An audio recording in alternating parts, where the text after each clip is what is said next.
Demokratike nuk kanë vepruar më herët lidhur me këtë që ju e sillni si shqetësim?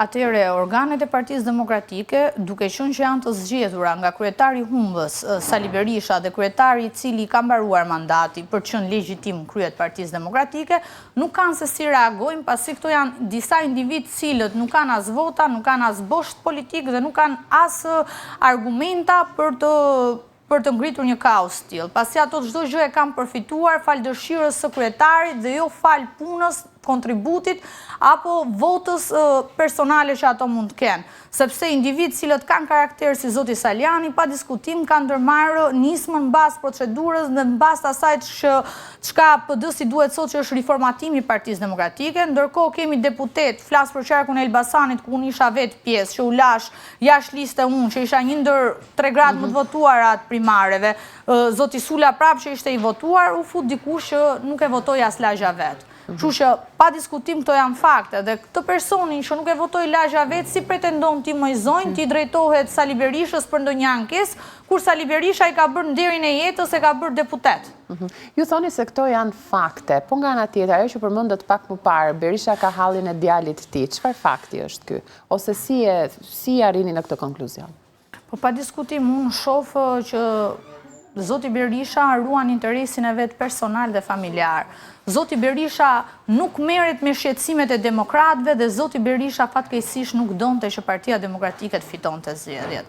Po ta vëshre, po të marrë një krahasim, po të marrë një krahasim. Kur mbështesni zotin Berisha, ja keni thënë këtë, qoftë edhe si njëri që keni ndjekur në foltore? Në foltore dhe në çdo media, se ke intervistat e mia në YouTube, kam kërkuar riformatimin e Partisë Demokratike, figura të reja dhe... Më parë, them vetë aty. Po, më përpara dhe kam thënë qoftë se Berisha nuk i plotson premtimet që ka dhënë do t'i dalë kundra. Këtë deklarate kam dhënë tek Vision Plusi dhe mund t'i rikthehet kushdo që është duke na ndjekur. Zoti Berisha nuk ka hallin e demokratëve, sepse halli i tij vetëm është ruaj legasinë e tij dhe ta përdori Partinë Demokratike si promë private. Po ta vëshrojmë do të bëj një krahasim thjesht. Neve kemi vënë re sulmin e ashpër që zoti Berisha po i bën zotit Saliani kohët e fundit, duke u bazuar në shpifje dhe jo në argumenta, ndërkohë janë 16.000 faqe për Belinda Ballukun dhe Sali Berisha nuk thot asnjë gjys fjale. Vërtet mendoni juve që deputetët e Partisë Demokratike nuk ja kanë dhënë materialin apo dosjen Sali Berishës? Sali Berisha nuk kursen Ervin Salianin, por kursen Belinda Ballukun. Jo, për Belinda Ballukun është folur shumë. Çfarë është folur? Asnjë gjë nuk ka dhënë nga 16.000. Është treguar jashtë për Berishën. Është kamuflim ai mëjzojnë. Ai tregoi lidhjet që i lidhin zyrtarët e lartë Partisë Demokratike me zonjën Balluku. Për këtë të dalit flasit për ato 16.000 faqe, të bëj transparencë për publikun, kur nuk kursen zotin Saliani, si mund të kursesh ti Belinda Ballukun? Kjo është një pyetje që e ngrej unë, si shqetësim. Megjithatë, kur flasim për statutin, kemi parasysh edhe ta ashtu quajturin Neni Basha. Ju si e interpretoni këtë?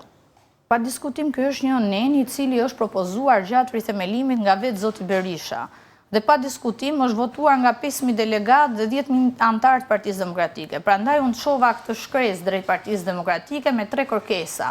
Kërkesa parë ishte konstatimi i mbarimit të mandatit Sali Berishës si kryetar, ndalimin e Sali Berishës si kryetar PD-s dhe komandimin e Nokës deri në zgjedhjet e radhës dhe këtu jam referuar prapë statutit. Çdo gjë që unë kam kërkuar dhe depozituar në zyrat e Partisë Demokratike është mbas statutit votuar nga vetë demokratët, jo të propozuar nga Alisja Balliu, por propozuar nga vetë Sali Berisha. Me qartë. Siç po thoni, ju jeni drejtuar, i keni kërkuar sekretarit përgjithshëm Partisë Demokratike zotit Noka që të komandoj partinë deri në zgjedhje. Kush e përcakton këtë sipas statutit? Kryesia, Këshilli Kombëtar apo kjo bëhet ndoshta me një vendim gjyqësor?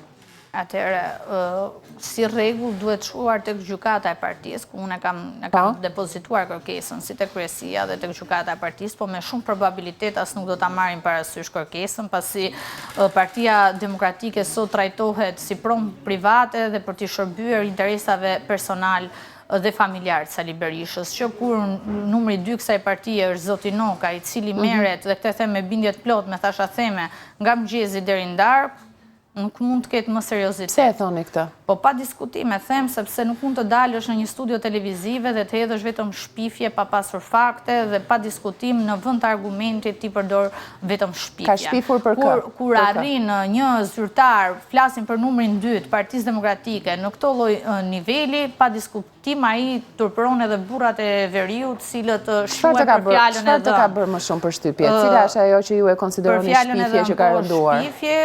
Shpifja më e rëndë është të akuzosh individ cilët janë votuar me 10.000 vota nga demokratët, nga qytetarët, ti akuzosh për lidhje me krimin organizuar, sepse ti nuk ke asnjë argument për t'i thënë të kundërtën e asaj çka zyrtarin fjalë përfaqëson, pretendon apo përfaqëson në nivelin politik.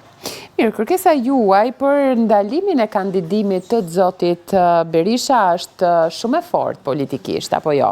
Ju jeni e ndërgjegjshme për këtë, që bëhet fjalë për një figurë si Berisha që ka kohë e vite që drejton Partinë Demokratike me përjashtim periudhës së Bashës.